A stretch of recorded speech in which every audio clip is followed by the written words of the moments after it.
তার সন্তান তো হারায় নাই, তার স্বজন হারিয়েছে। সন্তান হারার কষ্টটা সে বুঝে না। সন্তান হারানোর কষ্টটা সে যদি বুঝতো তাহলে এতগুলি সন্তানের গুলি লাগতো না, সে এতদিন এভাবে চুপ থাকতো না।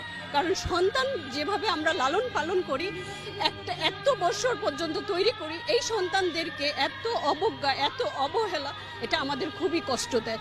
একটা ব্যান থেকে একটা বাচ্চাকে এভাবে টেনে হিসেবে ফেলে, আমরা কুকুর বিড়ালকেও এইভাবে ফেলি না। সে একটা সন্তানকে কেন, সন্তানকে আমাদের এতই নিকৃষ্ট বা এতই, আমি এই সন্তানের কষ্ট, এটা আমার সবচেয়ে বেশি ব্যথা দেয়। আমি এটা নিতে পারি না যখন ব্যান থেকে এমন ভাবে টেনে হিচড়ে ফেলে দেয়, তার গোপনাঙ্গ দেখা যায়। এটা কত কষ্টের, কত অপমানজনক, এটা খুবই লজ্জার। এটা আমি আমার প্রচন্ড, এটা বুলেট আঘাতের থেকে এটা বেশি আমার গায়ে লাগে। এটা আমি নিতে পারি না, কারণ আমার 3টা সন্তান আছে। আমি এই 3টা সন্তানকে কত কষ্ট করে বড় করেছি সেটা আমি জানি, আর আমার আল্লাহ জানে।